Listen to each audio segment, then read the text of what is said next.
Kevin Acee reporting within the hour that Mike Shildt will get what we knew was coming. We just didn't know the terms or the length.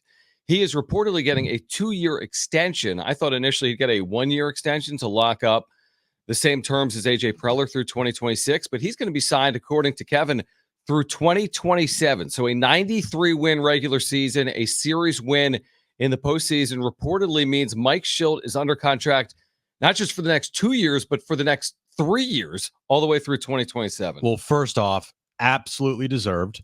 I was very critical of Mike Shildt in the first half of the season, and the switch flipped, turned it on.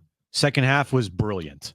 There weren't many on-field decisions that he made in the regular season that we really questioned. It was more or less his tone about his team post-game in press conferences, kind of denying maybe when they were playing bad baseball and trying to jam it down everyone's throats that no, we're playing good. It's like, you just lost 5 in a row, Mike. Mm-hmm. Like, stop trying to tell me the sky's green when I know it's blue.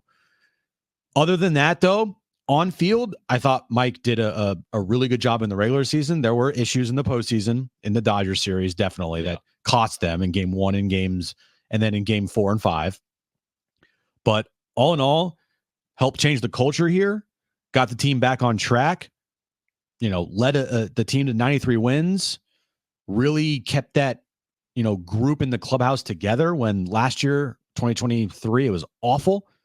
So it's definitely deserved. And Mike Shildt's made the postseason, every year almost? Like four years other than his interim season? Yeah, other than his interim season, every full season that Mike Shildt's been a manager in baseball, they've made the postseason. I'll be honest, knowing the Padres organization and how much turnover there's been in the manager's chair, I'm surprised he got a second year on the extension. I think it speaks to their desire probably to want some consistency, some continuity, maybe have a half-decade manager.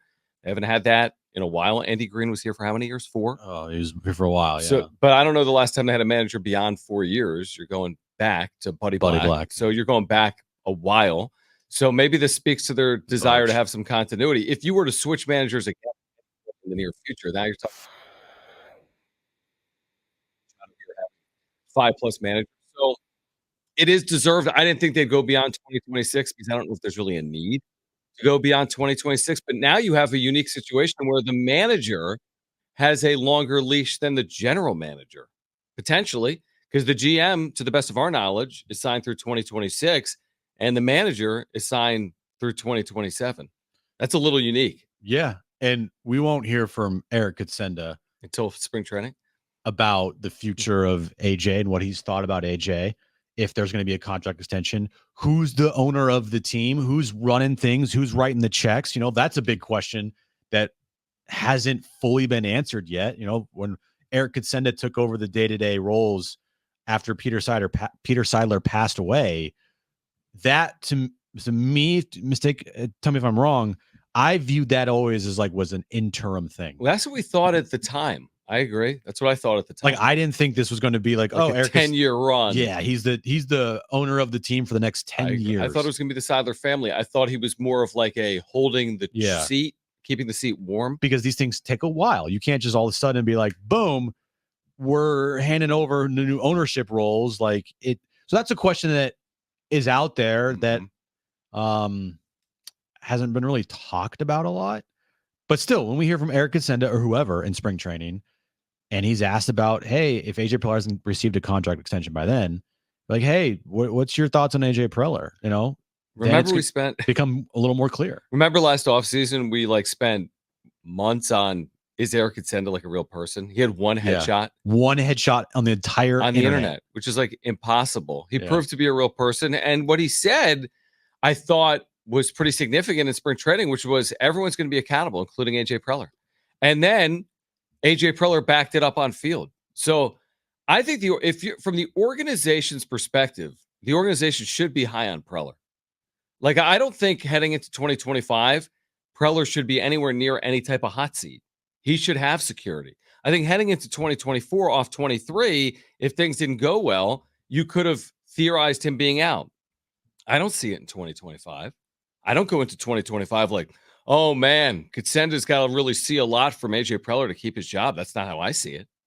off what he did in 2024. I don't think there's any warm seat for Preller heading into 2025 at all. It's not. It's cold. The seat should be ice cold heading into 2025. By the way, you can find multiple pictures now of Eric. Oh, that's awesome. The internet, so that's nice. That's great. Well, people probably took a photo of him in spring training. A couple photos of him in spring training. That's wonderful. He also had a press conference too in front of Was cameras. he wearing like a sweater? He was like wearing a sweater. Yeah, I kind of remember that. Yeah, he was wearing a sweater. It's nice. I agree with you. The seat is cold. It was hot this past year, but now it's cold.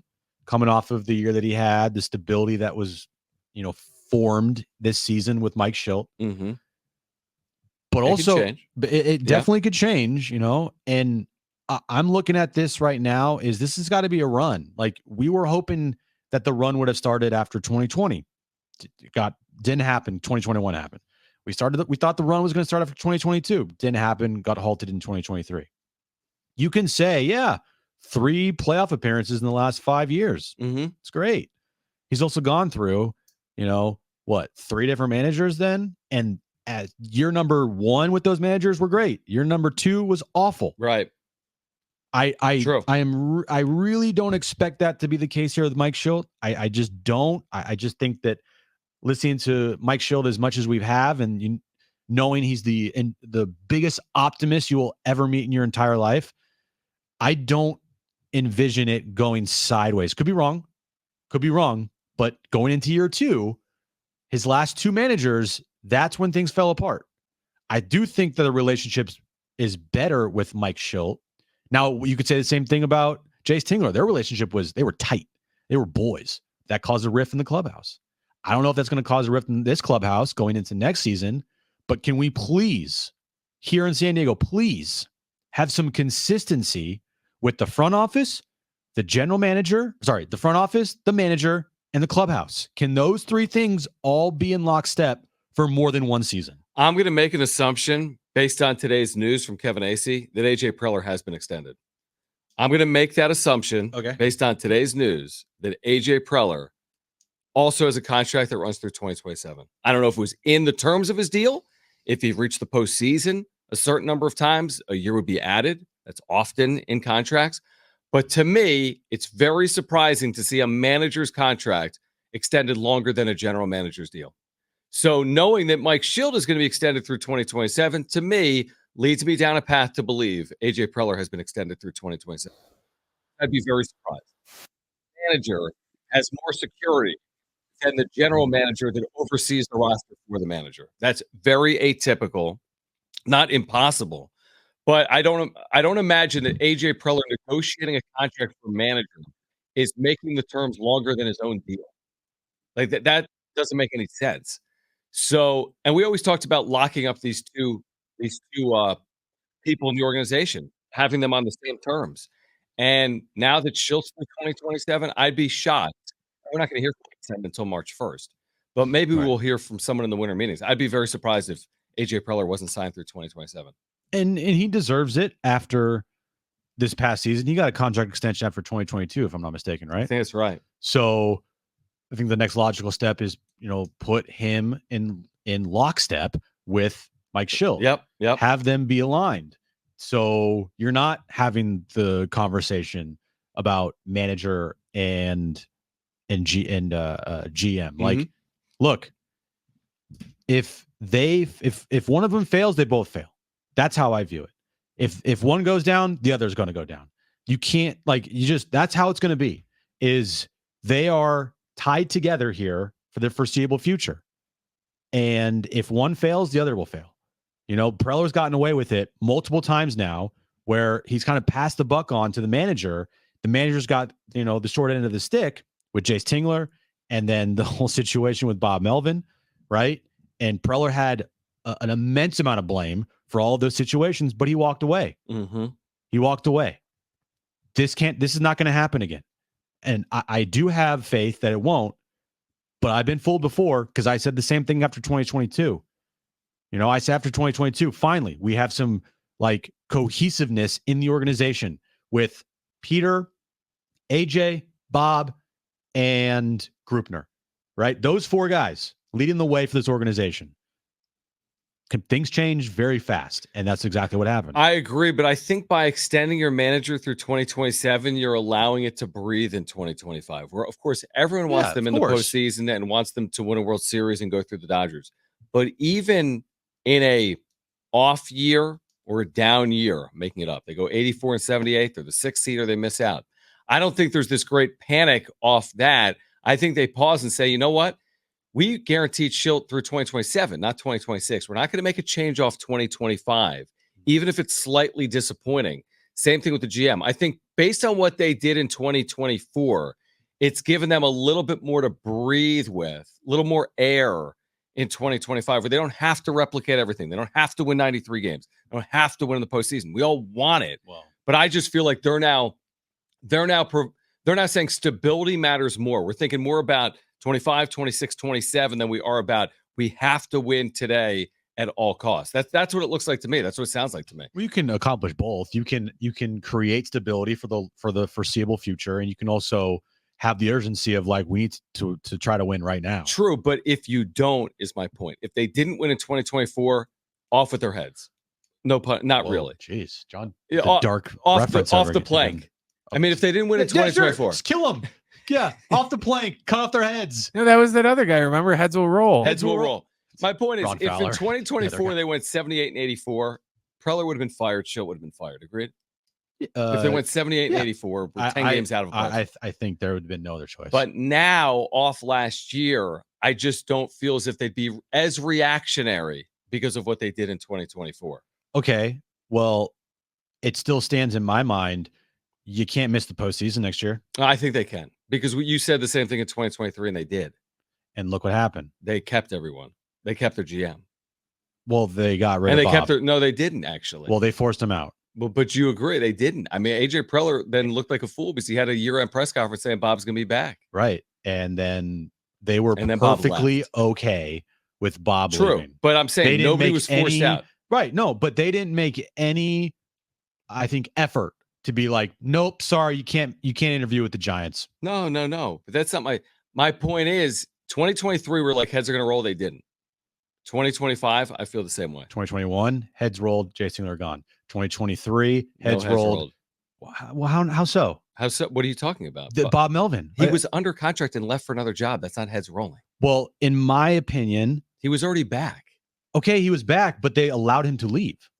Allowing someone to leave. I mean, Preller could leave too at some point, right? It's not. I mean, that's just how sports work. We all know that Peter said his preference and his wish was to have Bob return for 2024, and he didn't. That's because Bob chose not to return, right? And they allowed him to leave. Yeah. I guess it's not heads roll. You're. It's not because he wasn't fired. I guess technically right, but at the same time, we all know the relationship between him and Bob was very icy. Was awful. But if the Giants never fired whoever they had, and if Peter didn't say that he wanted Bob back, guess what was going to happen? Yeah, we'll never really know. We would. I know, like that's what was going to happen. My point is, they're not. I mean, proven by the organization's recent history, they're not as reactionary as we are. No, if they go 82 and 80 next year, there's no guarantee that they change their front office and their manager. Is my point. Okay, well, just my whole thing is, even if they miss the postseason next year, John, that's still awful. But you think they would change their manager if they miss the postseason next year? Now that they've given them through 2027, it would be something to talk about. It's not with the manager, but with the general manager. So Mike Shildt through 2027. Ruben Niebla hopefully returning as well. I mean, it doesn't say Ruben Niebla, but hopefully Ruben Niebla returning as well. Right? Yeah, you bring back everybody on the coaching side, and you would lock up Ruben Niebla for a long-term contract. And yeah, I mean, after this past year, everyone should and probably will get extensions for sure. But, like I said last segment, things change very quickly. And I think next year you have to continue down that path of making the postseason, getting in the tournament, and seeing what happens. If you don't do that, it's a massive step back and it's a massive failure. And then we're kind of back to where we were after the 2023 season of like, what the hell? No, I would agree with that. I mean, obviously, if they make the postseason in 2025, it doesn't matter what they do in the postseason. I hate to say it. It's true. They don't have to do anything in the postseason. We all want them to win the postseason. They don't have to do anything. Nobody leaves. Nothing changes. And you could argue whether that's good or bad, because you say, well, I want Preller eventually to either do this or give someone else the opportunity. But if they make the postseason, you're just retaining, right? Like, so that's the good of it. You're making the postseason. But if you're not winning in the postseason, AJ Preller will be here forever if they're making the postseason 2 out of every 3 years. And also, they'll have a chance, hopefully, to make a run if they're in the postseason 2 out of every 3 years. But we also know, what you want here in San Diego is you want, of the next 7 seasons, 5 of those they make the postseason. Agreed. Right? And if they don't win a World Series, if they don't make it to a World Series, well, you've seen people be fired for much less. Now, is the standard here different? Is it just like, oh, everybody just have fun and just make the postseason? Everything's great. Everything's fine. Well, they've won in the postseason. I mean, the truth is there's a lot of teams that haven't won series in the postseason. Their slogan is probably, hey, we've won a postseason series 3 of the last 5 years. They won 4. They actually, to be legitimate, they've won 4 postseason series the last 3 times in, which by organizational standard is absurdly good. And I hope it doesn't get to this point, because that means they will not have won a World Series yet. But if you get to a point where 5 of the next 7 years you make it and you fail and you don't win a World Series, at some point the expectations go up. At some point, like with Dave Roberts this past year, if they didn't make the World Series or didn't win a World Series this season, you know how much pressure would have been on Andrew Friedman to get rid of Dave Roberts? If they lost to the Padres in the division round again, oh my God. Dave Roberts, to me, is how could you not fire Dave Roberts at that point? But you and I know there's extreme differences between the Dodgers organization and the Padres organization. End of sentence. But also, you've seen teams in baseball make the postseason for multiple years and not get it done, and then change their managers. Or change their GMs, or change just up like whatever. We've seen teams miss the postseason in baseball multiple years and extend out their managers, like Buddy Black. There's no one exact way that organizations do it. And I'm sitting here saying that's not have the standard of the Rockies. Does not have the standard of whoever. But it's not the standard of the Rockies. If they make the postseason 5 of 7 years, that isn't the standard of the Rockies. No, it's not. But if you fail 5 of 7 years, that's where you're getting to, like, are they ever going to get over this hump? Fail 5 of 7 as in like don't make the postseason or not win. Like, they don't win a World Series in this run of, I guess, prime years for guys like Manny and Bogarts and the guys with the big time contracts. The reason why you signed these guys, you didn't sign these guys just to sell tickets. Maybe you kind of did, but you signed these guys to win a World Series. And if you don't win a World Series in their prime and they're getting around 40, and these contracts are going to look awful, and then you revert back to being a really bad baseball team. Mm-hmm.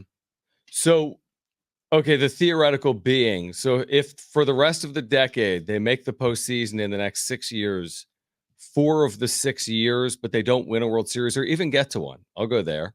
The next 6 years, they make the postseason 4 times. Mm-hmm. That's great. Their furthest finish is a National League Championship Series 1 of the next 6 years. The other years, 3 of them, they're in the postseason. They don't make a championship series. At that point, you're moving on from the general manager? No, I'm just saying, like, the questions will be like, hey, is this ever going to happen? That question's been going on for forever. Well, I'm just saying, like, right now, it's just going to make the postseason. Everything's happy.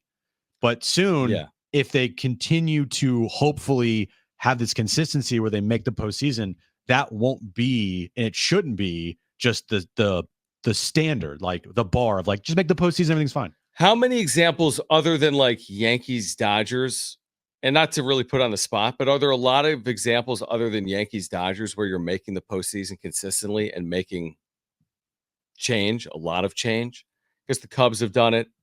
Obviously, they changed managers even when they were like a postseason team to upgrade their manager to like Joe Madden from Renteria. But you know what I mean? Like, I feel like if you get in the postseason a lot, that's probably, for most organizations, enough to keep it stable. Yeah, and it depends how the organization is trending. If the organization is trending where it's like, well, next year, that's like our window's up, and then you see how things go, and then 2 years after they made a run, or the 2 years. 2 years, definitely. You know what I mean? Agree. I mean, if they miss the postseason, that's what I'm saying. I think 2025, you take the deep breath. If the Padres miss the postseason the next 2 years, of course you would have change. But just like if they make the postseason in 2025, of course you might have more stability. Basically, what I'm saying is, don't miss the postseason next year. That's every year, though, isn't it? Well, I'm saying that coming off of this past year, 93 wins, best regular season since 98, all the special moments. Right. it's, I said it after 2022. Don't miss the postseason after you spend almost $1 billion in the offseason. We said after 2023, you can't go back-to-back years out of the postseason. Right? I feel like every year we're going to say you can't miss the postseason. Fine. I guess, hey, don't make the postseason next year. Everything's fine. Well, I don't think my jumping off point for the offseason is go make the postseason. And man, I mean, that would be a good year to go make the postseason. Yeah, it would. Considering everything that they've been dealing with, the division that they're in. And I'm not saying next year it's got to be World Series or bust. No, I'm saying that's what I'm saying. It's a fine line. You're threading a needle. Like you're in, but you're not winning the World Series. Well, what do you have to do to be perfectly content with what you did? Get to a championship series? Well, I'm saying just don't miss the postseason. Okay. Yeah. But you were saying make the postseason, everything's fine. But you were kind of saying it like a joking manner, right? Like they're going to have to do more than make the postseason. No, I was being serious. Oh, because you said if they make the postseason like 5 out of 7 years, like they've made it 3 of 5. So if they make it next year, it's 4 of 6. Yeah, it's really good. Yeah. So that's I feel like for the organization, that's more than good enough. Yeah. And I'm just saying, I was relaying it to the Dodgers situation. Like Dave Roberts was gone. And how many times they make the postseason in World Series with him as their manager, winningest manager in baseball history? I agree. It's just different. It's different, but at some point, like, are you going to go over that hump or not? I'm just looking at next year. The 5 years down the road, who cares about that? Next year, you've locked up Shildt. Preller's going to be here. You've come off this really, really good season. Not a special season, but a really, really good season. Can you back that up with some consistency? Can you back that up with making back-to-back postseason appearances for the first time since 05-06? And just the second time in the history of the franchise. Because you didn't do it after 96. You didn't do it after 98. You didn't do it after 84. You didn't do it after 2000. You didn't do it after 2022. So, like, that's where, there is still pressure, even though you might say Preller's seat is cold, which I agree. He's not like on any hot seat to perform and have some crazy season like he did last year. But, can you back up a season? They just made a postseason run with another postseason run because that's what people expect. That's what people want. That's what you're paying these high-priced players for. You're not paying Manny Machado to make the postseason every other year. You're paying Manny Machado to make the postseason every year and give you a chance to win the World Series. Right. I just draw the line at the postseason because the Braves are paying people the same way, and the Phillies are paying people the same way, and the Dodgers are paying people the same way, and the Giants' desires are similar to San Diego. Yeah, and I'm not saying World Series are bust. Yeah, I know, and I hate it. I want to see them win the World Series too. They were best aligned to win the World Series right now. I only said World Series are bust after 2022. And they missed the postseason. Yeah, and there's a lot of change. There's a lot of change. They slashed payroll by $90 million. They got a new manager. They did. There was a ton of change, but the GM stayed. Like something that Preller talked about that they were working on. It was not a matter of if, it was a matter of when. Definitely. I didn't know we'd get 2 years though. What did you expect him to get? 1 year, because that's what Preller's lined up for. Yeah, it's a little weird. 2 years for him and Preller's in 2026, but the extension is all that matters. I mean, even if you got a 1 year contract extension, say you miss the postseason next year, then what? Say you have a bad season. Well, then they'd be gone. Yeah. That's my point of the 2 year. That gives them breathing room. Yeah. Yeah. Yeah. So lining up with Preller would only mean he would get 1 year. And if they miss the postseason next year, they win 75 games. He'd be out.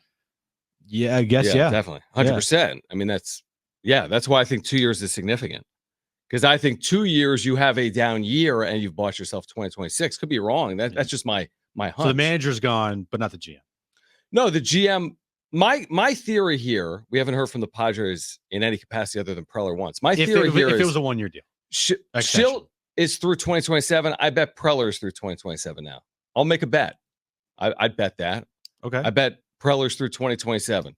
So now that they're through 2027, I think they could have a quote unquote off year. I don't want to see it, but I think they could, and I think maybe they could withstand it. I think if they're both signed through 2026, 2025 is a bad year, you're out because the lame duck is 2026. Now the lame duck is 2027. You can survive a down year in 2025 because you're signed through 2027.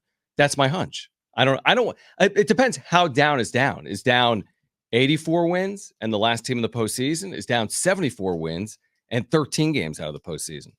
Well, the good thing is Mike Shildt never missed the postseason. True. As a manager. That's right. Managing a full season. Right. He's got a really good career winning percentage. 563. He hasn't He's had some really bad postseason losses for sure. Yes, You know, he has. He was up 1-0 against the Padres in 2020 here, you know, for that wild card round. That's right. Blew that. Blew the 2-1 lead this past year. 100%. I agree with you completely. Made the NLCS in 2021 or 2020. Did they lose a wild card game to the Dodgers? They did lose a wild card game to the Dodgers in 2021. Yeah. Yeah. Because the Dodgers were the wild card team there. That game was Cardinals were also the wild card team. It was in LA. They lost in extras. Yep. So you're right. And I was critical, and you were too. And I think rightfully of some of his decisions in certainly the Dodgers series. I don't think it was well managed. That's okay. I think he did a nice job managing the team. I don't think he managed game one well. I think it could have cost them the ability to move on, truthfully. I said it.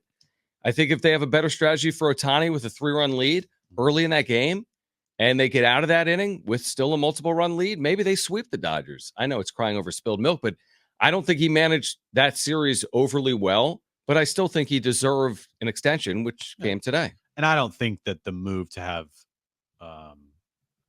Cease pitch on 3 days rest was like Mike Shildt, you know, slamming his fist on the table, like, you got to start Dylan Cease. That was an organization move and asking Dylan Cease how he felt. But yeah, game one for sure. Nothing really he could have done in game 5. No, because the team just didn't show up. Yep. But yeah, I mean, he's been a great regular season manager. Postseason, not so much. Agreed. Postseason, there's been some issues. So true. I think, like you said, the main thing was just getting in the postseason, which was the same thing this past year. Make the postseason, see what happens.